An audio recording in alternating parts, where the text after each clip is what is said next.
Good evening, and thanks to all of you from the National Institute of Health for allowing me to speak with you today.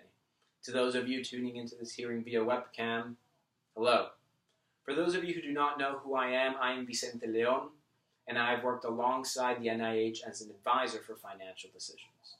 Now, the nature of this hearing revolves around the continued development of the clustered, regularly interspaced, short palindromic repeat, known as CRISPR, and why the current restrictions on development, specifically the gene editing of the germline in human embryo, why these restrictions should be lifted.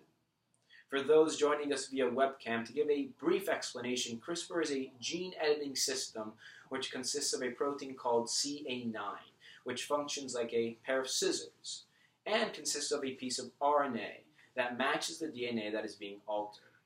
After being injected into the cell, the RNA helps find the DNA segment, and the CA9 protein snips out the DNA. Then either the cell will naturally fix and replace the missing DNA, or scientists can include a replacement DNA strand. So, to put it in simple terms, CRISPR allows scientists to easily and inexpensively find and alter virtually any species in the world. This is revolutionary, and as Dr. Francis Collins, the director of the NIH, has said, it will allow us to tackle problems that for a long time we probably felt were out of reach. Now, I do understand the concerns regarding CRISPR. Firstly, how clinical trials would be very hard to conduct. But my answer to that is gene editing will force us to reconsider how clinical trials are designed and run for the better. As the products that are released become more complex, we inevitably will need to start combining and integrating new computational approaches and techniques, such as simulation modeling and new data management, curation, and analytical methods, which could help better design, recruit for, plan, run, and interpret the results from the clinical trials. CRISPR could lead to the new way of clinical trials. There are also concerns regarding the process of CRISPR. To those, I say we cannot know if these concerns are legitimate unless further testing is actually done. In terms of ethical aspects that this technology raises, clearly there are many. For example, few would argue against using CRISPR to treat terminal cancer patients, but who decides what else can be altered?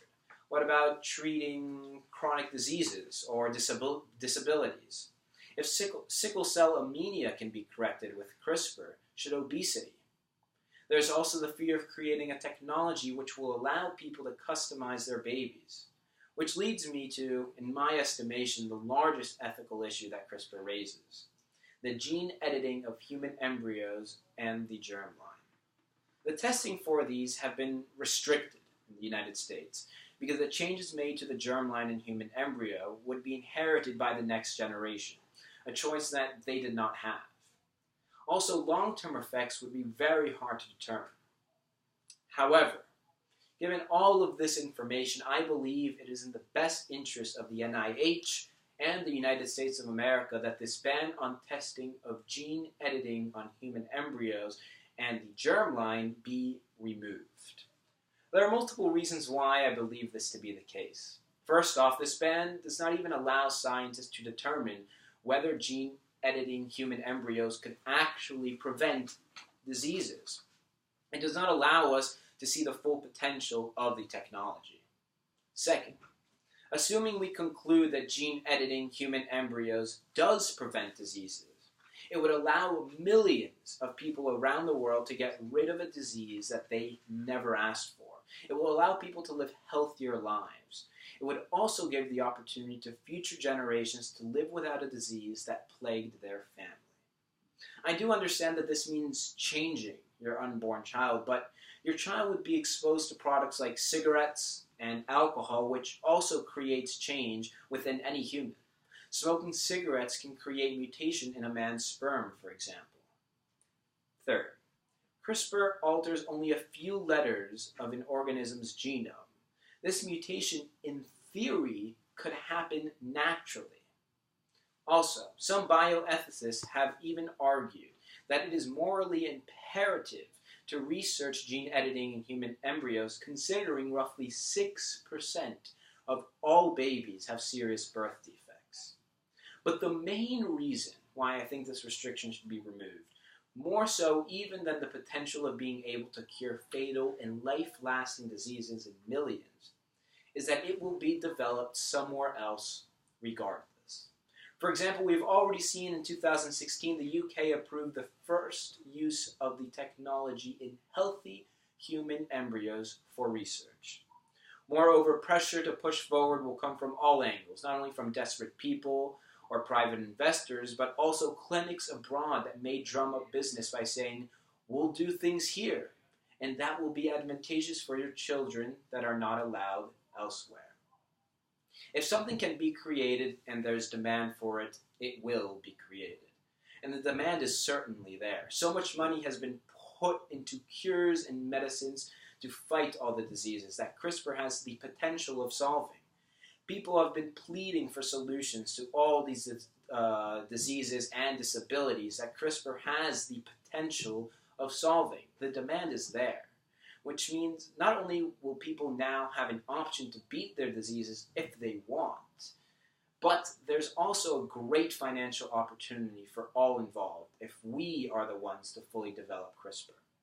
Even more than that, the United States can claim this great victory for mankind instead of being seen as the people who did not want to take the risk to possibly save millions. The United States has already fallen behind in so many ways, and I do not want this to be yet another example. I do realize this makes people uncomfortable, but so does anything new. We have to realize that CRISPR is only 5 years old, and a lot of testing is still needed. And that's what I want, ultimately, to see what is possible, more testing. After the full potential of CRISPR has been determined, decisions regarding human embryos and germline editing can objectively be made. I think guidelines will definitely be needed, and if you go to the National Academy's article on gene editing that they've recently posted, you will find a set of 7 guidelines that I believe should be followed. To finish up, I'd like to say I know that these developments could cause harm to our society and race, but to not even explore the technology will mean the continued sickening and deaths of many. I even think an argument can be made that to let these people die is actually unethical. I want to thank Alice Park, Bruce Lee, the National Academy of Sciences Gene Editing Committee, and Kyle Peterson for providing me with some of the information I have presented today. Thank you to all of you from the NIH and those joining us via webcam, and have a nice rest of the night. Thank you.